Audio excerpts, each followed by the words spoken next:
Trisha's here. Tina's because here. we already sent it out.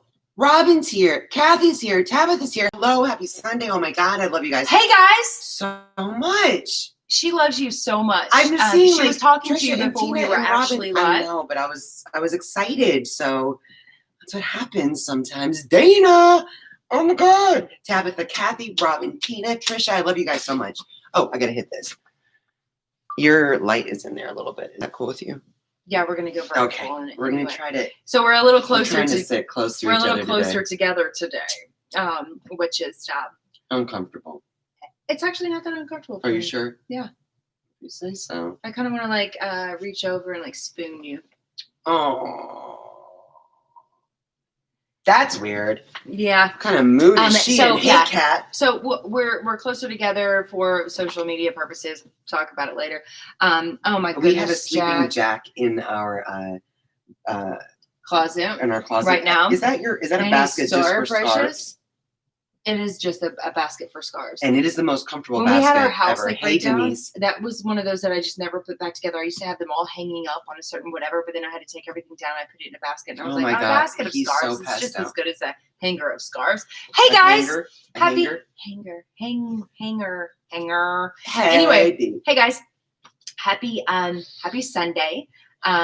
We are.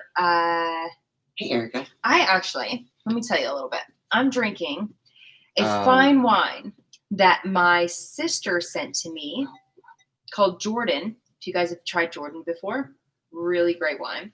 I'm having this for this evening because we have very special announcements. Oh my God, it's so I going was to be like, so exciting. She was like, why didn't you open it for your birthday? I was like, well, it deserves a celebration. Special occasion. A special occasion. She was like, it's your birthday. That is a special occasion. I was like, oh.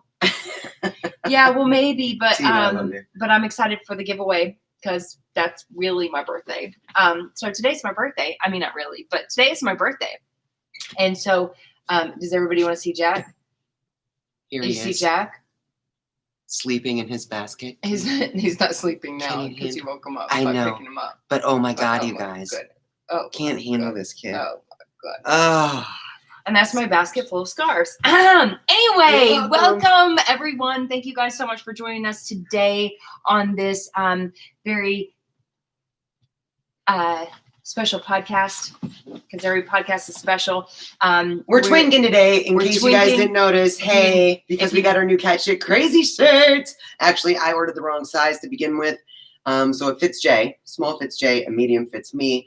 And mine just came in, so we both wanted to wear them, and here we are. So how about we just do a live? Let's do it. I don't know exactly what all we're talking about. I know the. Really? I know the. Oh, I feel very excited about this topic. There are a lot of other things we could talk about. Jack is so cute. Did you have something else in mind that you wanted to talk about? There were so many things. Actually, there were so many things that I was thinking about earlier. On this topic? Because we did already make this topic. Oh, so we should save those for another podcast. No, just on random thoughts by Jay. Oh, here's a little random thought. Do we want to start the podcast or we'll wait? Sure, let's go.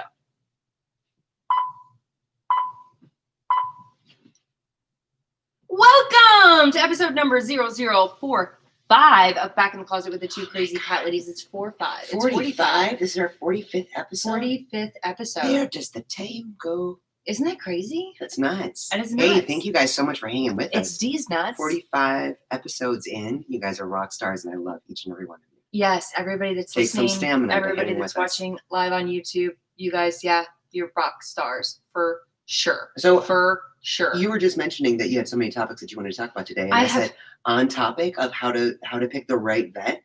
Because that's supposed to be our topic today is how to pick the right vet.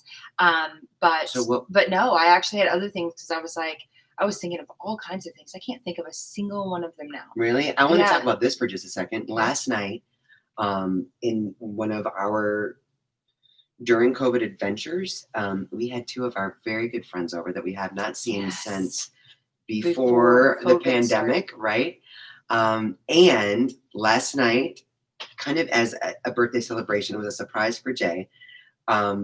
We had our first fire pit of the season. Yes. It was just chilly enough that we put a few logs on the fire and had a fire pit. Here's my thing though, and I want to let everyone know that if you have like old furniture that you've cut down and you use it as firewood, I feel like last night's fire has made me very allergic to whatever wood we were burning. You know what it probably is? What? Because I know what wood you're talking about. The chairs. Yeah, right? the chairs. So it's chairs. The varnish on the chairs. Don't. It's the varnish because you remember we We're varnished it. We like repainted it. We revarnished it when we first got it, and then we decided that we were going to burn it. And then you breathe in all those fumes. Yeah, I think it took a toll. I mean, think about this, guys. Like when it comes to us as a campfire, like that's we're big. We're big, but also think about your cats, right? So when we're burning things like candles. You know, like way to connect the dots, right? Like when we're burning candles, like there's fumes going into the air, and those fumes, if put together with something toxic, right? Like say essential oils, certain essential oils, synthetic essential oils, or say it's put together with paraffins, which are toxic to our cats, then we're asking them to breathe that in so that we can enjoy the smell. But it's very similar to what Adrienne experienced when we burned. I know I didn't want to waste it, but that's what Tina's saying. Oh yes, never burn stuff with paint or varnish on it. And I am the fire queen. I love to be up in the fire. Burning that. I was down there like blowing on the embers. I remember a couple times being like, man, I'm really congested. I also had a beer for the first time in a long time. And that made me really congested. So it was a bad combination of all. But before we jump into our topics today, whatever they may be, and definitely want to talk about how to pick the right vet because that's so important. That is the topic. I need to point out a comment that we have here on our YouTube live for those listening on the podcast. Marissa said, I'm not drinking. We were just talking about the beverages of choice. Marissa said, I am not drinking for a couple of days, maybe weeks. What? And I'm just wondering what that means. Months? Someone's running a little late, maybe? Oh, my God. Oh, my God. And we just got off a VIP Zoom. Yeah, somebody's got to keep it. You got to keep us posted on it. You got to keep us posted on it. What are the little faces? Oh, it is like a little grin with a little... Like Denise said, okay, real quick. Sorry, everybody that's listening, because you're not involved in this conversation that we're having on YouTube Live. But you guys can watch us anytime, every Sunday evening at 4:30, around 4:30ish Pacific time. You can catch us live on YouTube while we record these podcasts. Now, Denise said, do I have some time to make dinner before the live? Well, yes. Sure. You have an hour 14 minutes. 14 minutes before we announce a huge giveaway. How long does it take to heat up a Hot Pocket? Heat up a Hot Pocket, girl. Joking. So anyway, today, guys, we want to talk about. I wanted specifically to talk about. We're recording this in October. October is National Pet Wellness Month, and we are big advocates. As we just did a podcast a couple weeks ago, we just did a podcast on how important it is that we get our cats to the vet. Yes. Now, from that live. We listen to all of your feedback, right? We literally read them. We get where everybody's coming from, and there were so many people that came to me and they said, or came to us and they said, I want to take my cat in every year for their wellness exam. However, my vet always insists on vaccinating them, and I don't want them vaccinated. Well, there were a number of responses. My vet always A, B, C, D, every E. single time I take my cat to the vet, even if it's for a wellness check, they find something wrong and give them steroids and antibiotics. You know, like we were getting all of this kind of feedback, and so we felt like it's time to address that as well. Because we're still kind of new to it ourselves. Yeah, and finding the right vet can be overwhelming. It can be really difficult, and we talked about it a couple weeks ago about the importance of literally doing regular making sure your cat gets to the vet every year at least under 10 and twice a year over 10. But that seems like a lot with any cats. But it's not always as easy as maybe it is for us now. Right. Because for us to just do that for everybody. Years only going to the vet if there was something that emergency troubled us, right? Something that we were concerned about, something that was wrong, and we now know that our cats will not let us know that there's something wrong until it's probably something they've been really suffering with for a while. So we have broken hearts over a couple of long overdue vet visits. Yeah. Right. We've made some mistakes. We've ideally learned from them. But the idea of picking a vet is not something we ever even thought about. It's like, where do I live? Where's the nearest vet? That's my vet. Right? Whatever is going to be most convenient. When we moved into this community that we live in now for the last 7 years, there's literally a veterinarian in our community, within the community, and it was like, this we don't is even amazing. have to go out on like on a street. Right. We are literally still in our community, and we go to the vet. How wonderful! And it's not a long, traumatic car ride. We talked about how for I mean, Friday we're and only Zorro, like a mile wide. Our whole community is only a mile wide. So it's a 5-minute drive. It's not 45 minutes on the road. It's not. It takes stop and go and it's maybe 5 minutes. Yeah.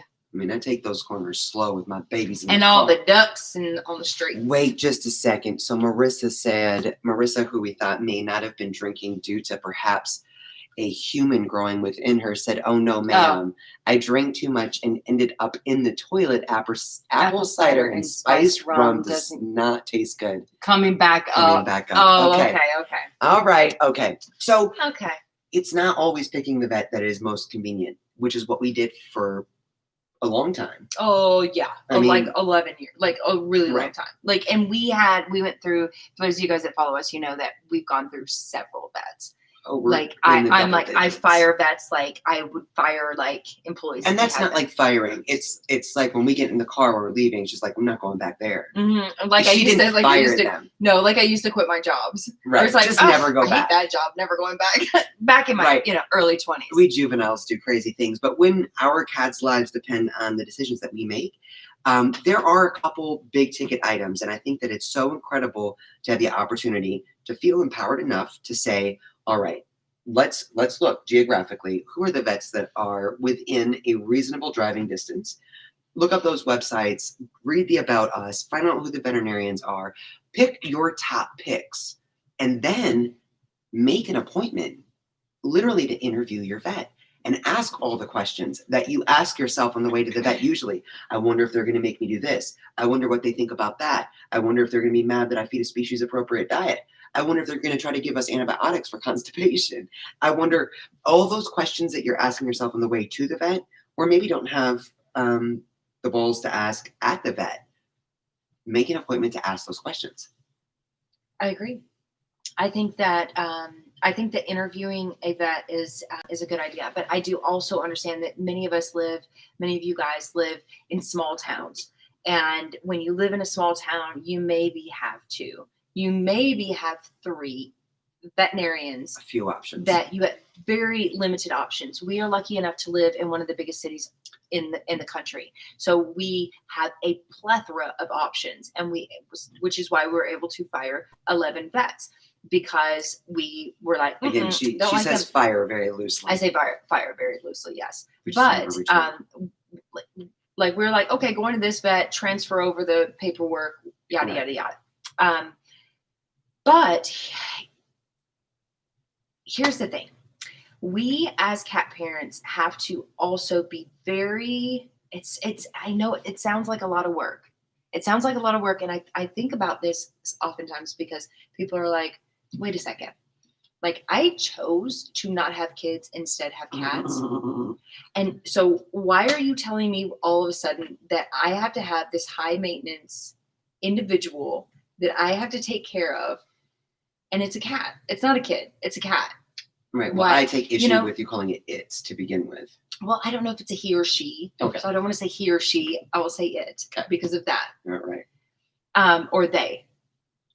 Whatever works. Polyamorous. Oh my gosh. I don't even know what polyamorous You're is. Being polyamorous right now. What is that? Not really sure, but we're so smart. Polyamorous is that word that some of the young people try to teach us about people that are not attracted to certain genders. They're attracted just to people in general. And they're not necessarily of a sexual nature, I believe. No, that's asexual, right? But polyamorous is, I think, us talking about a number of things at the same time, yammering about a plethora of Really? topics. I'm going to go ahead and coin that phrase right now. Polyamorous. Polyamorous. That's what we're going to start saying. This is like, because we always talk over each other. We're polyamorous. So Polyacurous. Yammering Yammer away. Anyway, yammering wow, on. we got really up. Anyway, I Becky, get that. I love you. I get that it is really difficult for a lot of people to find a vet that works alongside your mindset, right? Whatever that is. So some of us are like, I don't really care what my cat eats. Okay. But I do want to make sure that they're not over vaccinated. Yay for you to yay. Absolutely. Because that's a huge, huge factor. So how do I find a vet that will pansexual? Sorry. Pansexual. Thank you, Bonnie. Yes. We're way off with that. We don't know those words very well. Sorry. We should be more educated. We identify as cat shit crazy. But it is still really difficult. And we know this from experience as well, that it can be really difficult to find that right vet. So here's what the interview process. Absolutely. I know it takes extra time out of your day. I get that it will be, something that you have to schedule, something that you might have to even take off work for, because the hours of your veterinarian is the same hours that you're working. And all of this is really complicated. Or it seems complicated, but when you get to a point, inconvenient. Yes. Once you get to the point where you are actually happy with the veterinarian and you trust and love that veterinarian enough, or say you love 2. We have 3. Yeah. We know we're very adamant about certain things, certain cats, and certain care that our cats get. So, some, like, we have a veterinarian that is a conventional veterinarian, and she is somewhat integrative because as soon as we had that conversation with her, that initial interview, if you will, where we said, listen, this is our process. This is how we're doing it. We actually work in pet nutrition. We're very much into, we don't want to do over vaccinating. She's like, oh, I wouldn't do that anyway. And we don't want to, over medicate our cats. Like, we want to really get to the root of certain matters. And she was like, absolutely. I'm totally down for that. That was awesome. We were like, this is our vet. This is the only vet we're going to use. And I think it's however, then we get kittens. And our kittens, we know that as a conventional veterinarian, we're not going to get the vaccinations that are healthy, that are more safe. So we go to the holistic veterinarian, and then we find out that, then we realize we have to have our cats spay and neuter. There's different options, especially as spays go, and and finding someone that's very familiar with both procedures. And doesn't do it like in today is spay day, and we're just going to line them up and cut them out kind of thing. So we have another vet, which we did a fantastic job with our Friday and Zorro. I do want to, what I wanted to mention just a minute ago when you were talking about that. So we basically have 2 conventional vets. One is slightly integrative. I would say 50-50 actually. She's always like, well, let's try some B12 first. Or are you using omega-3s? Yeah. Like, great, very great conversation. And then we have our holistic vet.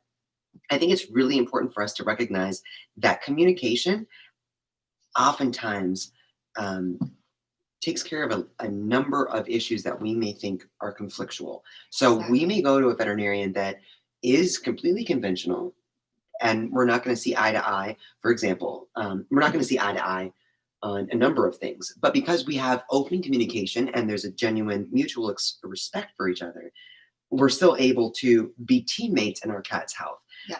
So we're not going to, like I might have done prior to kind of evolving, I guess you'd say, as a cat parent and as like a understanding of the need of our veterinarians.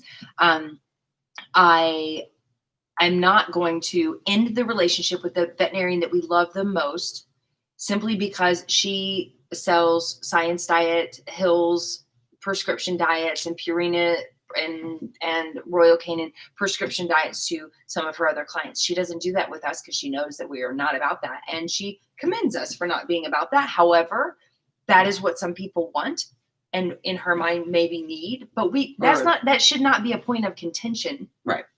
So sometimes we just have to have a more one-on-one. open mind as well, because I remember watching Jay's face, because a lot of times, so I'm going to tell you guys a little story. When we brought Friday and Zorro in for their spay and neuter 2 years ago, oh my God, 2 years ago. And this was to a veterinarian that we knew was very good at the overectomy that we wanted done for Friday. And also it was a very one-on-one, this is the day that this procedure is going to happen. We're just going to do your 2 cats. It wasn't a chop day as we often a lot of times you'll find in cat clinics. We're in there with the veterinarian. We're having a very open, honest conversation about what their diets are, what their vaccines have been, all of that jazz. And the doctor feels the need to let us know exactly how he feels about feeding a species appropriate diet. And so for about 5 to 7 minutes, he had to list all of the risks and his concerns and all of that. And I was watching Jay's face, because part of being the best advocate you can be for your cat is being able to digest information or even digest criticism in a way that's not going to interfere with the best results for our kitties. Right. So while Jay could have said at that moment, you know what, really don't appreciate your attitude when it comes to how I'm going to decide to feed my cats, because they're my cats, and I don't like the fact that you actually know nothing about nutrition and have zero problem trying to give my cat Royal Canin, because, I mean, she could have gone off. As I might have done in the past. As she may have done in the past. Instead, she respectfully listened and said, I appreciate and understand where you're coming from. Let's move forward. Because we're taking our babies home and they are going to be fed a species appropriate diet, which is fine. And he accepted the fact that we were not changing the diet and we were able to move on. So just understand that sometimes that conflict is something that we can exacerbate by simply not accepting the fact that people are going to have to say certain things, especially when it comes to veterinarians. Or whatever it is. Everybody has a different, I mean, right now, like, look, this, I'm just getting this, but this topic is like high point right now in the middle of political season, right? Like trying to get along with somebody. Where you have totally differing opinions. Right. Because you need them, as we all need each other. Mm-hmm. You need them for the best wellness and health of your cat in this specific situation, right? So we have to understand that not everybody has the same opinion. Everybody has a different view. Many veterinarians, conventional veterinarians, are taught nutrition or not taught nutrition, or taught nutrition by the big brand pet food companies.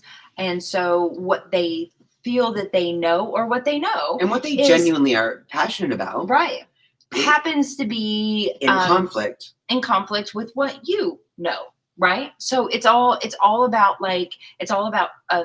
fostering a relationship and realizing that, like, not being angry, right? Don't be angry at your vet for the fact that they don't know what you know, or they don't believe what you know, right? Or what you've learned. It's also super important to understand, like, take a moment and think about what your life would be like as a veterinarian.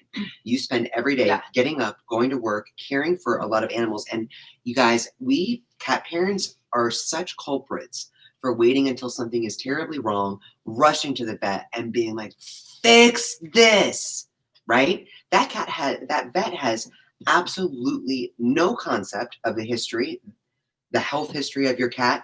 They have no context to compare what's going on with what you're telling them is going on with, right? There's not a lot of history there. So, and their whole mission in life is to help animals. So I think it's really important as well to remember that someone asked the question, Kat said, tips for the first vet visit. I think it's so important that we go, I think veterinarians with the happiest attitude you have. Well, so don't wake up and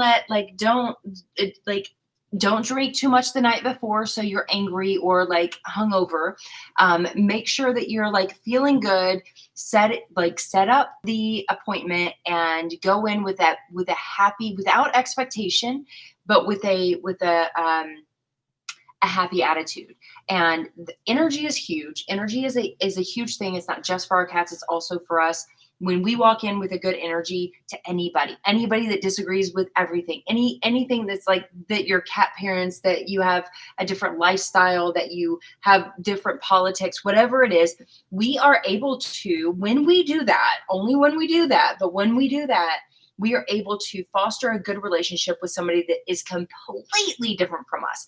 So we can do that with our vets. And that's my number one advice piece of advice. Number one And piece of also advice when it recognize comes for to all of us, I think, is when we go into that vet, understand that vet is going to appreciate the fact that you are taking the initiative They should with appreciate. your pet's health. I think it's something that most vets would appreciate. I think so too. That they know that you are a care conscious guardian, and that you're trying to build a health history with that veterinarian, and that you want the best for that cat, and that is part of your mission with meeting with them, and not, tone and body language and linguistics and all that do play a part. We don't want to go in with any kind of, like what Jay said, go in without any expectation. Don't go in there being like, y'all going to try to feed me prescription diets. Y'all going to try to do this, do that. Don't go in there with that attitude. Go in there with, this is a medically trained human being whose life mission is to help animals, and I want to see if they're a good fit for me and mine. Yeah. And maybe they are. there. And if they're not, that doesn't mean they're bad. It just means that that's not a fit for you. Right? And that's absolutely fine. It's like when we're choosing companions. Some of them are great people, but they just don't fit us. We get that, right? Yeah. Tina asked about Madison's, why we chose Madison's alternative. So you were just talking about Friday and how we chose. To be specific, right? So we have a veterinarian that we really loved that did the Spay and Neuter for Friday and Zorro 2 years ago. He's an incredible surgeon, outrageous reviews, very conventional veterinarian. He's the vet that I mentioned earlier, gave us the rundown on his concerns about raw feeding. However, when it comes to Madison, both Madison and Jack are still showing some sort of inflammation. It's not inflammation. It is, so actually not just Madison and Jack, all of our cats. Well, no, they but have the gums as well. Oh, yes, right. Yes. So they're showing inflammation in their gums, or they were. She actually isn't anymore. She looks better. She still has some in this last visit. Inside. Right. In this last visit, she said she was good. He is, but they were showing some inflammation in their gums at the holistic vet. Holistic vet said, because of this, I don't want to vaccinate them, because we were taking them in, for their second trip to the vet at 6 months old, so that they could be vaccinated. And any vet, and we ran a blood test first. Will not vaccinate a potentially ill cat. If there's something that's red flagging them, you never want to vaccinate. That might be a question. You might even want to have that as a question. Right. Would you vaccinate my cat if they were sick? Like that might be, for me, that's like a telltale. Well, telltale. Telltale. It's a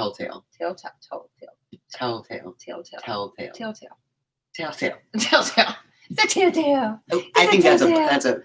So with Jack and Madison, they had inflammation in their gums. We weren't really sure what was going on, and she said, "Well, I'm really just not comfortable vaccinating yet." Then we went back for a blood test, and the blood test showed everything was good except for their immune systems are a little eosinophils.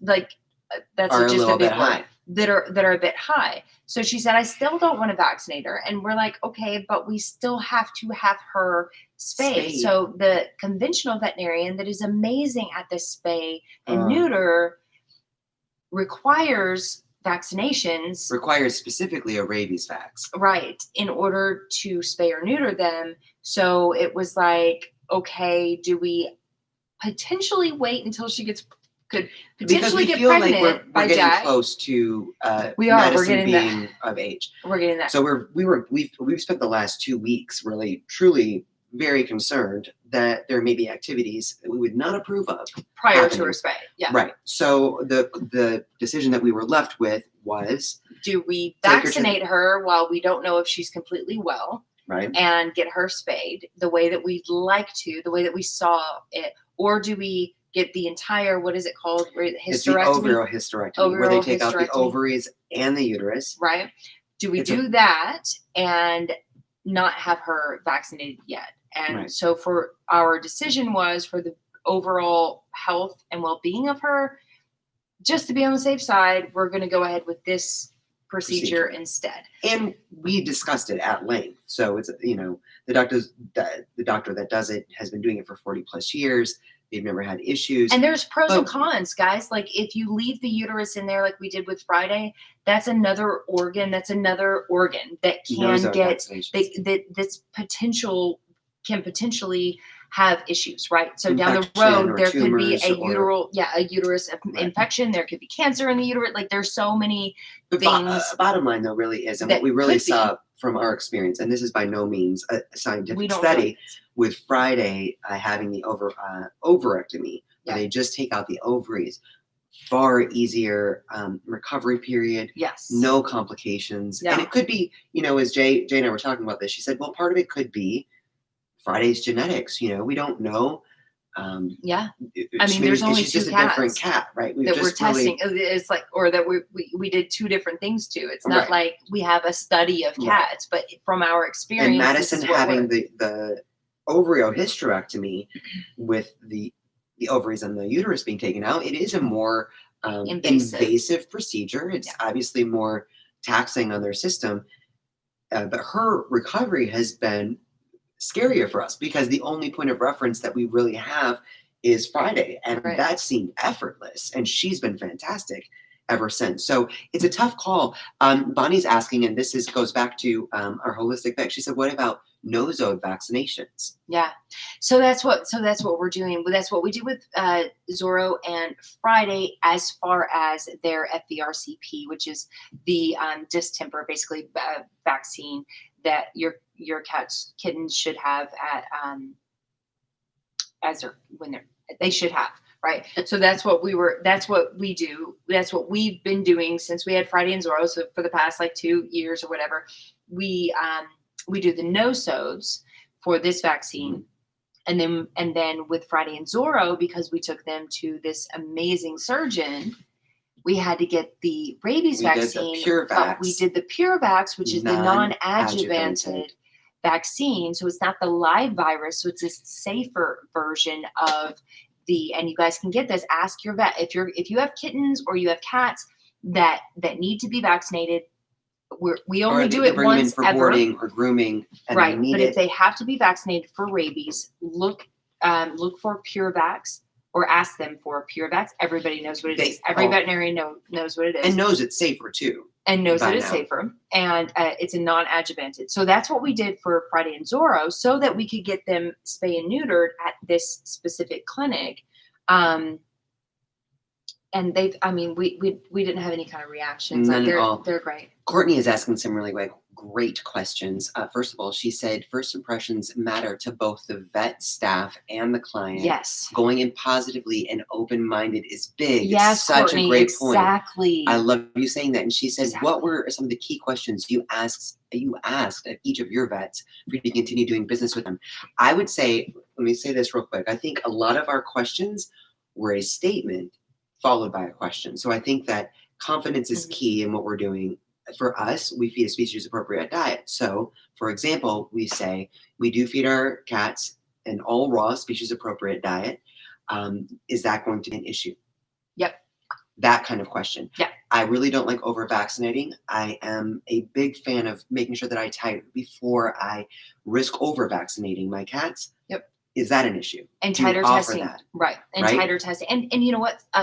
Some of our veterinarians have looked at us like titer testing. You're asking me about titer testing your cat? Like, really? And I mean, even the good ones, like even that's on our list. All veterinarians are titer tested. They get those rabies vaccines more often than us normal humans because they're dealing with animals that potentially have rabies. It's not just dogs and cats that get brought into the vet clinic that need their expertise and assistance and care. I mean, they get all sorts of animals, and they are routinely titer tested to make sure that their antibodies for rabies are at a place where they are immune to that terrible disease. So they know what titer testing is, but it's very rare that they get a pet parent that comes in and says, hey, I'd like to do titer testing. When I called the one that we love the most, when I called her clinic and I talked to the nurse. She's the conventional / integrative veterinarian. And I said, we'd like to get 2 of our cats titer tested. Can you tell me, about how much would that cost? And they were like, I'm sorry, you want what? And I was like, titer testing, where they measure the antibodies and to make sure that the vaccine took. Like, I was actually just making sure that the vaccine took. I wasn't even looking to see if they're still, like, before I give them another vaccine. I was like, did the first one work? I want to see it. And they didn't know they didn't know what it was. And well, and that's also when they called back, they were like, it's going to be like $300 and something per cat. And I don't think, and I was like, oh, so there's this, and there's a ended service, up like so you can get a blood draw, protectthepets.com. done at your vet's office, regular blood draw, and you can send it in yourself and get it done for around $49.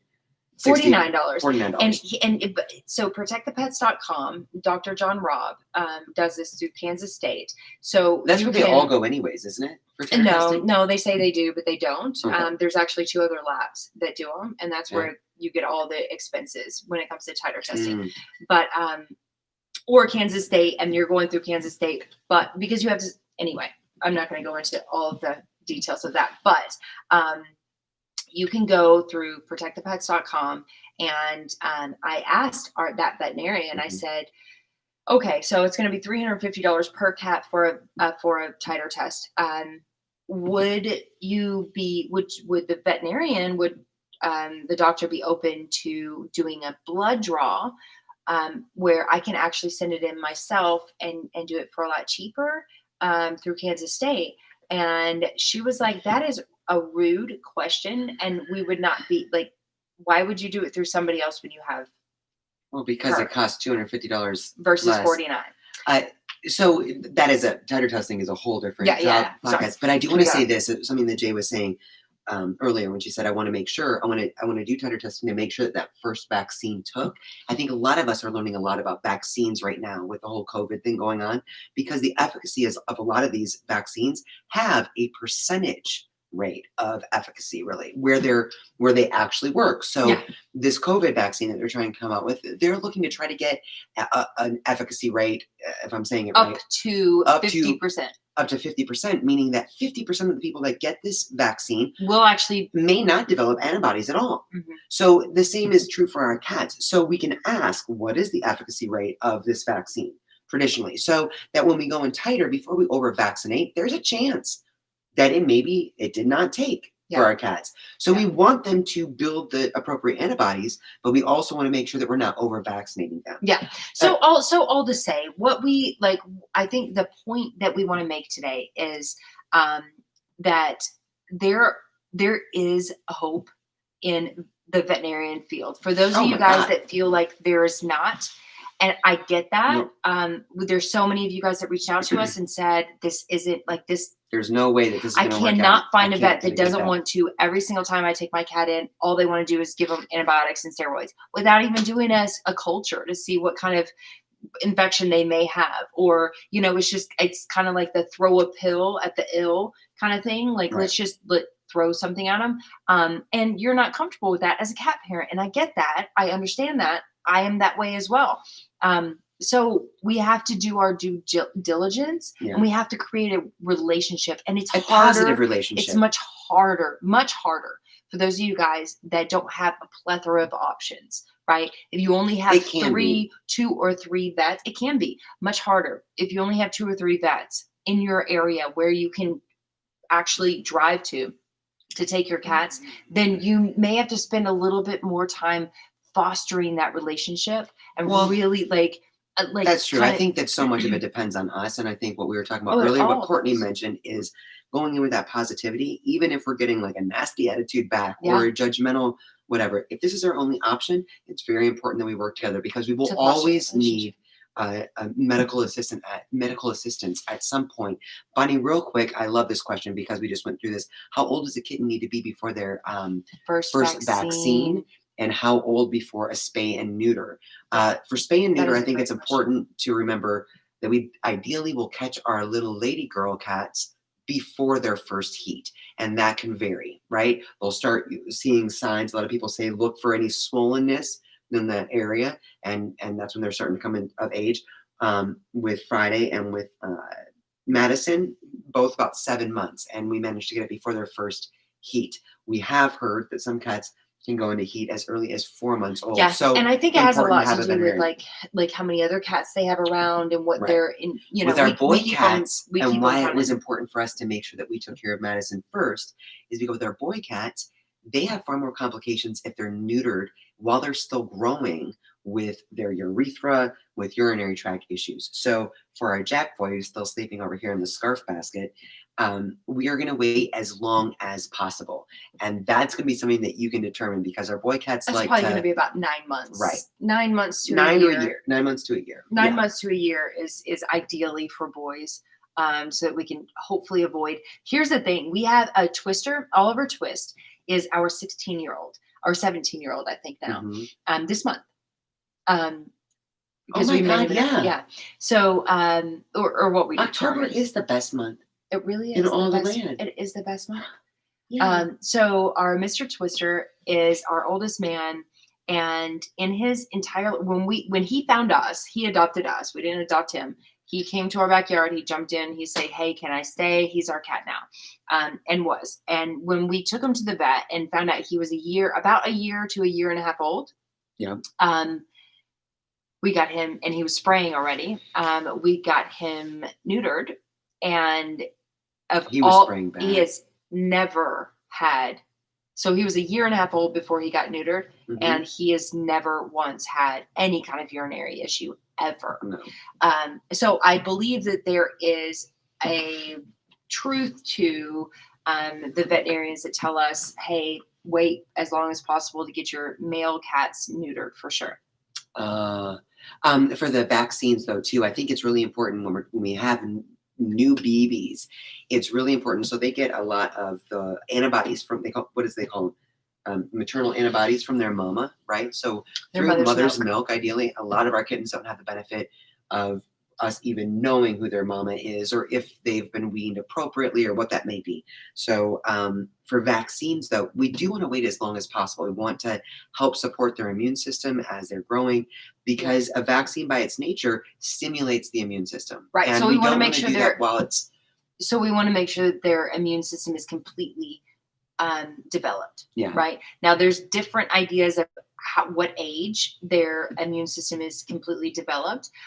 Some say 8 weeks, which is why they do a lot of it in shelters. I don't agree with that. Some say 6 months. And that's kind of what we go on personally, just because it's like, I can wait 6 months. My cats are going to be not exposed to anything for the first 6 months of their lives. So I can wait till 6 months just to be on the safe side. We don't know that. We don't scientifically. I don't even think there is science. I think it's fascinating. Well, Dr. Karen Becker had a great podcast or interview talking about how kittens' guts, you hear a lot about leaky gut syndrome. Yeah. It's where their gut is literally still porous. So anything that they eat leaks into their whole system. And she was talking about how newborn babies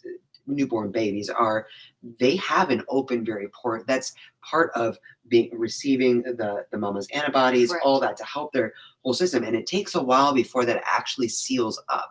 And you want to wait until that happens before you start introducing. But if we're if we're giving them a ton of vaccines, and a lot of people talk about those combo shots for those very young babies. Never do that. Don't do combo shots. I will say that never. Try to put at least 2 weeks. And a lot of conventional veterinarians will say, "Hey, we're doing the combo. All done, in, out, come for your booster, we're fine. $45, right? You're in and out." And we don't know, right? How many times have we just been like, whatever you say? But a combo shot is a really tough on their system. So we want to put whatever vaccines that we've decided need to be done, we want to put at least 2 weeks between them so that if there is any sort of reaction, we have time to catch it and treat it before we bombard their system. Or even if there's not any kind of reaction, here's the thing is that their immune system has to be, is being stimulated. And let's let that calm down for a minute before we stimulate it again and pump them full of another virus. Because that's what it's doing. We're pumping the immune system full of a virus to tell the immune system, hey, become immune to this virus. So yeah. Marissa is here. Marissa, who is not drinking pregnant today because she's not pregnant. She's hungover. She was just hungover. God bless you. She said, I had Obi, who is a beautiful baby, neutered at 3 years old just because I was too young and didn't have any money. Yeah. I'm You know sure what? Obi We have been, thanks you. honestly, I want to say that we have been super blessed in our, With our boys. with our lack of funds.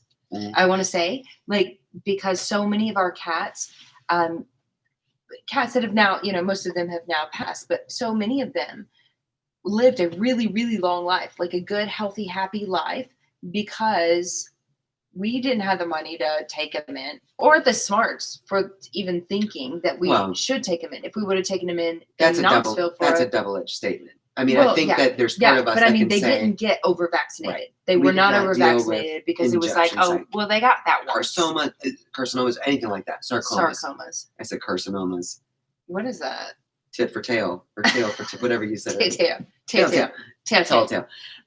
That's a double-edged sword. Yeah. I do not advocate for that in general at all. I think that it's really important, though, that when we know better, we do better. Yes. And we don't, our yearly. And that doesn't mean we become judgmental to those that No. don't believe the same way we believe. It means that we have to work a little bit harder to become, to foster a relationship, to become confident, and to have a relationship that's not judgmental, that's non-judgmental, that is understanding of where your veterinarian is, so that you know that you have that your cat's in good hands when it comes to the point that they need them for their annual vet visits or an emergency type of situation. I think it's really important to go in with that attitude of mutual respect. Yes. Like, this is my, you guys, we're such helicopter moms. Oh my God.